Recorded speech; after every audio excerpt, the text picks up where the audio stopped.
ನಮಸ್ಕಾರ. ನಾವು ವೋಟ್ ಹಾಕಿ ಗೆಲ್ಸ್ತೀವಲ್ಲ, ನಮ್ಮ ಎಂಪಿಗಳು ಎಂಎಲ್ಎಗಳು ಅವರನ್ನ ಯಾವ ಕಾರಣಕ್ಕ ಅವರ ಪೋಸ್ಟಿಂದ ತೆಗೆದು ಹಾಕಬಹುದು ಅಂತ ಎಂದಾದ್ರೂ ಯೋಚನೆ ಮಾಡಿದ್ದೀರಾ?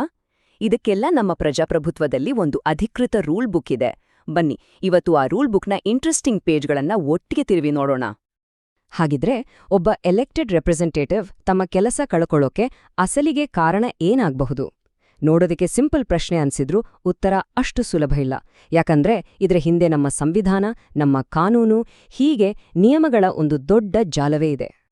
ನೋಡಿ, ಇಂಡಿಯಾ ಡೆಮಾಕ್ರಸಿ ಅಂದ್ರೆ ಬರೀ ಎಲೆಕ್ಷನ್ ಮಾತ್ರ ಅಲ್ಲ, ಅದು ನಿಂತಿರೋದೇ ಕೆಲವು ಸ್ಪಷ್ಟವಾದ ರೂಲ್ಸ್ ಮೇಲೆ. ಈ ರೂಲ್ಸ್ ಇದೆಯಲ್ಲ, ಇವೇ ನಮ್ಮ ಇಡೀ ಸಿಸ್ಟಮ್ಗೆ ಒಂದು ರೀತಿ ರಕ್ಷಾ ಕವಚ ಇದ್ಹಾಗೆ. ಸರಿ, ಹಾಗಿದ್ರೆ ಬನ್ನಿ ಈ ವಿಷಯದ ಆಳಕ್ಕೆ ಇಳಿದ್ ನೋಡೋಣ. ಸರಿ, ನಮ್ಮ ಈ ರೂಲ್ ಬುಕ್ ಪಯಣದಲ್ಲಿ ಮೊದಲ ಚಾಪ್ಟರ್ ಅಡಿಪಾಯ, ಅಂದರೆ ನಮ್ಮ ಸಂವಿಧಾನವೇ ಹಾಕಿರುವ ಕೆಲವು ರೆಡ್ ಲೈನ್ಸ್. ಈ ಗೆರೆಗಳನ್ನ ಯಾವುದೇ ಜನಪ್ರತಿನಿಧಿ ದಾಟೋ ಹಾಗಿಲ್ಲ. ಇವು ನಾನ್ ನೆಗೋಷಿಯಬಲ್. ಸಂವಿಧಾನದ ಪ್ರಕಾರ ಕೆಲವು ಕಂಡೀಷನ್ಸ್ ತುಂಬಾನೇ ಸ್ಟ್ರಿಕ್ಟ್.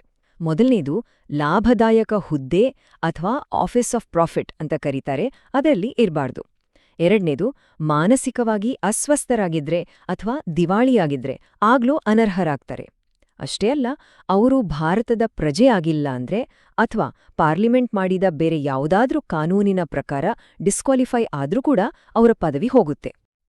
ಹಾಗಿದ್ರೆ ಈ ಆಫೀಸ್ ಆಫ್ ಪ್ರಾಫಿಟ್ ಅಂದ್ರೆ ಏನು? ಇದು ತುಂಬಾ ಇಂಟ್ರೆಸ್ಟಿಂಗ್ ಕಾನ್ಸೆಪ್ಟ್. ಸಿಂಪಲ್ ಆಗಿ ಹೇಳೋದಾದ್ರೆ, ಸರ್ಕಾರದ ಕೆಳಗೆ ಬರುವ ಯಾವುದೇ ಹುದ್ದೆ, ಅದರಿಂದ ಹಣಕಾಸಿನ ಲಾಭ ಅಥವಾ ಬೇರೆ ಯಾವುದೇ ಬೆನಿಫಿಟ್ ಸಿಗ್ತಾ ಇದ್ರೆ ಅದು ಆಫೀಸ್ ಆಫ್ ಪ್ರಾಫಿಟ್. ಯೋಚನೆ ಮಾಡಿ, ಒಬ್ಬ ಶಾಸಕ ಜನರ ಪರವಾಗಿರ್ಬೇಕಾ ಅಥವಾ ಸರ್ಕಾರದ ಲಾಭದಾಯಕ ಹುದ್ದೆನ ನಡ್ಕೋಬೇಕಾ? ಇದೇ ಕಾನ್ಫ್ಲಿಕ್ಟ್ ಆಫ್ ಇಂಟ್ರೆಸ್ಟ್. ಇದನ್ನ ತಪ್ಪಿಸೋದೇ ಈ ರೂಲ್ನ ಮುಖ್ಯ ಉದ್ದೇಶ. ಸರಿ, ಸಂವಿಧಾನದ ಫೌಂಡೇಶನ್ ರೂಲ್ಸ್ ಆಯ್ತು. ಈಗ ಮುಂದೆ ಹೋಗೋಣ.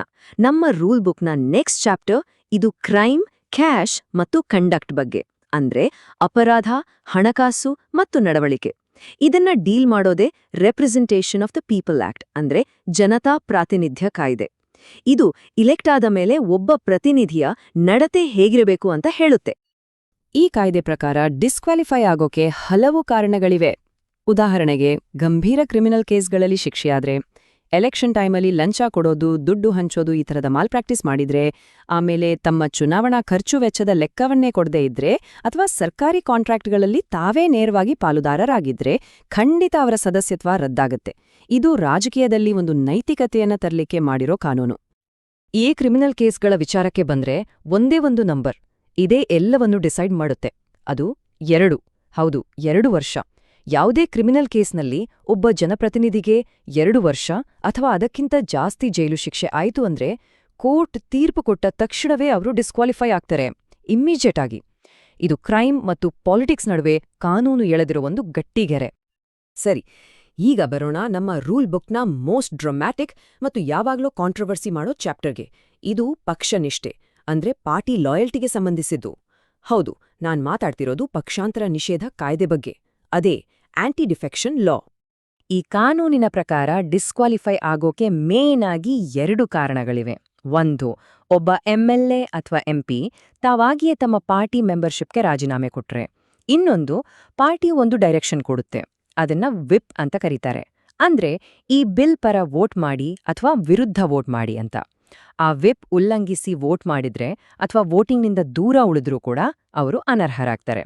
ಇದು ಪಾರ್ಟಿ ಡಿಸಿಪ್ಲಿನ್ ಕಾಪಾಡೋಕೆ ತಂದಿರೋ ರೂಲ್. ಆದ್ರೆ ಈ ಕಾನೂನಿನಲ್ಲಿ ಒಂದು ದೊಡ್ಡ ಎಕ್ಸೆಪ್ಷನ್ ಇದೆ, ಒಂದು ಮ್ಯಾಜಿಕ್ ನಂಬರ್ ಇದೆ. ಅದು 3/7, ಅಂದ್ರೆ 2/3.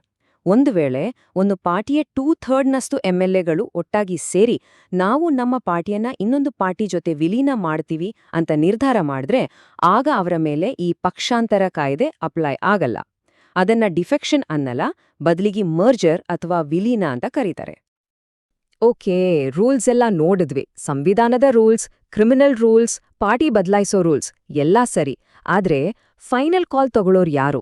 ಅಂದ್ರೆ ಒಬ್ಬ ಎಂಪಿ ಅಥವಾ ಎಂಪಿ ಡಿಸ್ಕ್ವಾಲಿಫೈ ಆಗ್ಬೇಕು ಅಂತ ಅಂತಿಮ ತೀರ್ಪು ಕೊಡೋ ಪವರ್ ಯಾರ್ ಕೈಯಲ್ಲಿದೆ? ಬನ್ನಿ ಈಗದನ್ ನೋಡೋಣ. ಇಲ್ಲಿ ಅಧಿಕಾರವನ್ನು ಕ್ಲಿಯರ್ ಆಗಿ ಡಿವೈಡ್ ಮಾಡಲಾಗಿದೆ. 2 ತರಹದ ಕೇಸ್ಗಳಿವೆ. ಮೊದಲನೇದು, ಸಂವಿಧಾನಕ್ಕೆ ಸಂಬಂಧಪಟ್ಟಿದ್ದು, ಅಂದ್ರೆ ಆಫೀಸ್ ಆಫ್ ಪ್ರಾಫಿಟ್ ತರಹದ ಕೇಸಸ್ಗಳಲ್ಲಿ ಪ್ರೆಸಿಡೆಂಟ್ ಅಥವಾ ಗವರ್ನರ್ ಫೈನಲ್ ಡಿಸಿಷನ್ ತಗೊಳ್ತಾರೆ. ಆದ್ರೆ ಸುಮ್ನೆ ತಗೊಳ್ಳೋ ಹಾಗಿಲ್ಲ, ಅವರು ಎಲೆಕ್ಷನ್ ಕಮಿಷನ್ ಆಫ್ ಇಂಡಿಯಾದ ಸಲಹೆ ಕೇಳೇ ನಿರ್ಧಾರ ಮಾಡಬೇಕು. ಇನ್ನು ಎರಡನೇ ಕೇಸ್ ಅಂದ್ರೆ ಪಕ್ಷಾಂತರದ ವಿಷಯಕ್ಕೆ ಬಂದ್ರೆ, ಇಲ್ಲಿ ಪವರ್ ಇರೋದು ಅಸೆಂಬ್ಲಿ ಸ್ಪೀಕರ್ ಅಥವಾ ರಾಜ್ಯಸಭೆಯ ಚೇರ್ಮನ್ ಕೈಯಲ್ಲಿ. ಅವರೇ ಫೈನಲ್ ಅಥಾರಿಟಿ. ಹಾಗಿದ್ರೆ ನಮ್ಮ ಇವತ್ತಿನ ಈ ಇಡೀ ಚರ್ಚೆಯ ಕೊನೆಯಲ್ಲಿ ಒಂದು ದೊಡ್ಡ ಪ್ರಶ್ನೆ ಎದುರಾಗುತ್ತೆ. ಈ ಎಲ್ಲಾ ರೂಲ್ಸ್ ನಿಜವಾಗ್ಲೂ ನಮ್ಮ ರಾಜಕಾರಣಿಗಳಲ್ಲಿ ಜವಾಬ್ದಾರಿಯನ್ನ, ಅಕೌಂಟಬಿಲಿಟಿಯನ್ನ ತರ್ತಿದ್ಯಾ, ಅಥವಾ ಇವೇ ರೂಲ್ಸ್ ಕೆಲವೊಮ್ಮೆ ಪೊಲಿಟಿಕಲ್ ಪವರ್ ಗೇಮ್ಗೆ, ರಾಜಕೀಯ ಕುತಂತ್ರಗಳಿಗೆ ಒಂದು ಅಸ್ತ್ರವಾಗಿ ಬಳಕೆಯಾಗ್ತಿದ್ಯಾ? ಇದು ನಮ್ಮೆಲ್ಲರ ಪ್ರಜಾಪ್ರಭುತ್ವದ ಆರೋಗ್ಯದ ಬಗ್ಗೆ ನಾವು ಪದೇ ಪದೇ ನಮ್ಮನ್ನೇ ನಾವು ಕೇಳ್ಕೋಬೇಕಾದ ಒಂದು ಬಹಳ ಮುಖ್ಯವಾದ ಪ್ರಶ್ನೆ.